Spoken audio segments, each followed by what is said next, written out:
Hi, hello team, my name is Monique. Welcome back to the Cauldron. In case you didn't know, this is Bookwitch Reviews, where I review books. And today, it is an actual book review. What? Surprise! Normally, I just do other stuff and talk about books. This is gonna be an actual book review. Or maybe. You know what, I'm gonna try. So I'm going to talk about Chosen Ones by Veronica Roth today. So I luckily got a Netgalley ARC for this book, which came out on the 7th of April. I did not read it before it came out. Bad Monique. But it is out. It is published by Hodder and Stoughton, so thank you to both them and Netgalley for this ARC. So I went into this book not a huge amount of trust maybe in the book, because I did like the Divergent series. It was not my favorite of all of the dystopia books that came out at that point. And also this is Veronica Roth's first array into adult fiction. Don't know if I think that it is exactly adult. I think it may be more like new adult, and it reads very YA, but we're going to come to that. Basically, Chosen Ones follows Sloane, who is one of the Chosen Ones. How often can I say Chosen Ones in this video? Several.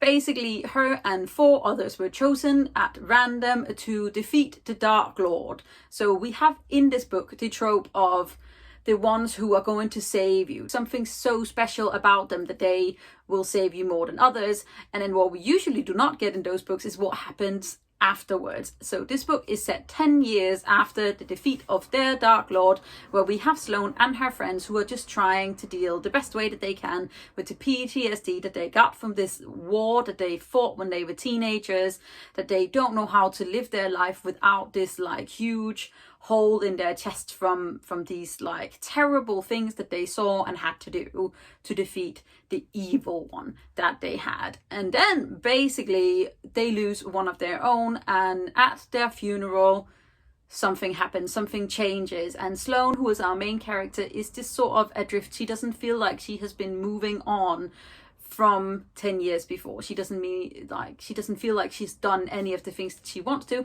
and she also doesn't feel like she can, because she is recognized everywhere as this like savior.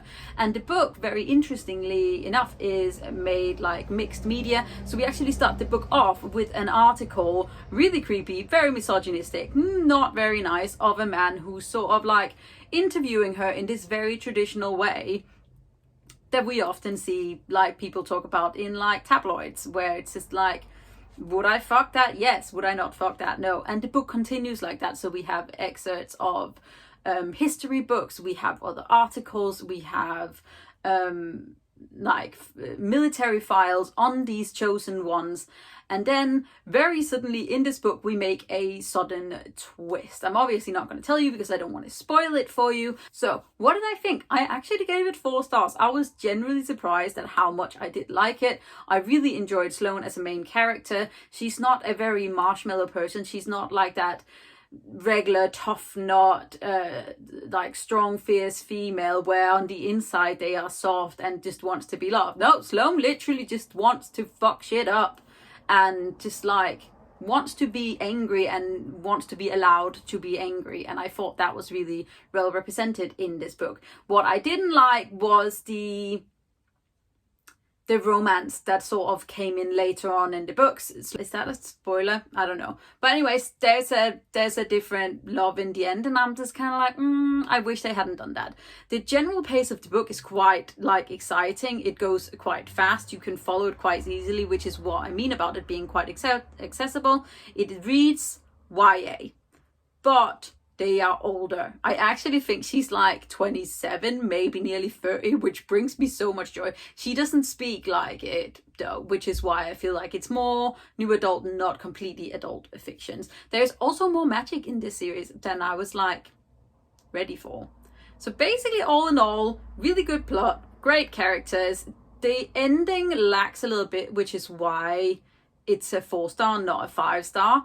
I also think that maybe it's a series. There might be a second book. I hope so, because I really, really enjoy Sloane, and I really want to know what happens to this universe, which is just weird. It's out there. But yes, highly recommend it. Really surprised by it. Like, I don't know why I was so surprised at the fact that I really liked it, but I really did. I just haven't heard anyone talk about it whatsoever. I also haven't looked for it though, so that might be why. I'm weird about reviews. I didn't used to care about reviews as much, and now I sometimes do, especially hyped ones. Like, I want to know what's going on, and half the time I don't know what's going on. So yes, from here on out, we are going to go into possible spoiler territory. This is going to be more vlog clips. So, spoiler clips. If you don't want to see it, if you haven't read it, and if you want to, which I think you should, don't watch from here. Are you gone? Okay.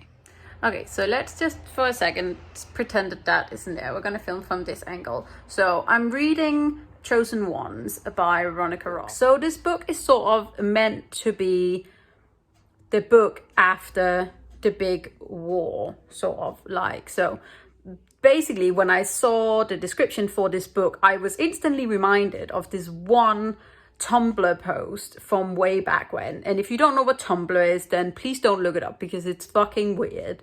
And basically, this post is like a meme thing where it was like, give me the book about the post-traumatic stress that these heroes will have after fighting as teenagers against this Dark Lord. And basically Veronica Roth has just run with this. I don't know obviously where she's got her idea from, but she's run with this idea. So we are following 5 chosen ones 10 years after they as teenagers went kiss this Dark One.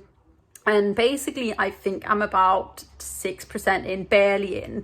And also the arc that I've gotten, like the setup of the typesetting is obviously not finished because it's an arc and it's just sort of all over the place. But basically we're following sort of like, it's mixed media, at least in the beginning. I obviously don't know how this is going to continue, but the mixed media in the beginning, we have like a glimpse, and then we have this very gross, very toxic, like creeper article from a man who obviously only sees women as sexual subjects, and that's the way that he's written it. And he's talking about Sloane, who I believe is our main protagonist, and like the way that he's describing her in this media, in this article, and he's talking about wanting to have sex with her and wanting to tame her because she's unlikable. And I just have a lot of feelings about that already. And we're going to talk about Chosen Ones, where I am 34% in, and I really like it. It's written in a very accessible way, which is quite nice. It also reads almost like a meme. We've suddenly done a very serious jump, sort of in the same way that Samantha Shannon did with the Bone Houses. So we start off with being in one world that has a setup in a certain way, and then suddenly we are abruptly picked up and moved somewhere else. And that's what Veronica Roth also has done. So we were in one world, and now we are in another one, and sort of our chosen ones are now chosen ones again, which is interesting. And in this world, there's more magic. It's sort of ingrained into their history, which I'm enjoying quite a lot. But also, I don't know about this book. It's confusing me. I don't know if I love it or if it's just going to be like, I really don't want it to fall down and become less, because right now I'm actually really liking it. Sloane reminds me quite a lot of Alex Stern from Ninth House by Lee Bardugo, in the sense that she's like this typical stoic, very hurt, very angry person, and I understand her anger, and I actually really like characters like that, because I don't necessarily think that they should be likable and soft, and she's just not soft. That's not who she is. Veronica Roth is making a lot of, not assumptions, but she seems woke in that sense. Like, she speaks about racism, she speaks about like misogyny, and it's intense, and I'm really enjoying it, and I really hope this book doesn't fall down, because that will hurt me and I'll be really sad. So we're 74% in, obviously, and we met this character, Mox, and I was like, I know who you are. And then, where are we now? way further in. And who was right? Me. I am right. I can read these plot twists so often, and it's not because they're badly done. They're just like foreshadowing, sneaky, and it makes sense. Because why else would he be there? Like, would he be needed for? And this is just like, I am getting annoyed. I love the mixed media. I'm definitely gonna buy the book and like have it, but I don't like how she just sort of like ran off because that's the way that she needs. And I don't like the like romantic new tension that's going on, because I'm just kind of like, that is not needed right now. And I'm just like, but I really like it, and I'm really hoping that it doesn't fuck up now, because then that's gonna make me really sad. So last bit of what I think about this book. So I mentioned earlier that I feel like she's like woke. I fucking hate that word. It's so stupid. But I do feel like she brings in some themes and some discussions that are necessary, and then I feel like she does not finish them. So I know for a fact, so Sloane is like a white female, and she's aware of this privilege, which is good, and two of our other chosen ones are of color. We also have a character which is LGBT or identifies as a lesbian, but we only have her in the first 3 chapters, which I'm not happy with. So it's like, it's okay. It's not like she's bringing it up so that it can be discussed. Obviously, I would love if she had brought it up more, if it was something that was more at the forefront. I want it, but also I'm aware of the fact that that's maybe not the focus. But just like, it was good. It was good that it was in there. That's what counts. I wish there had been more gays, because that's what I want all the time. So if you like this, please think about giving it a thumbs up. Leave a comment down below so that I know you've been here, and then hit that subscribe button so that you don't miss out on any other videos from me. You can also hit the notification bell, which says sting when I upload a video, and that'll be exciting, and then you won't miss out on anything, because I will just continue to ramble and color my hair apparently, because lockdown is intense. So hope you're having a lovely day. I'm proud of you. You're doing great. Thank you so much for watching. I'll see you all really soon. Bye. Delightful. Also, hello, exercise bike. What up?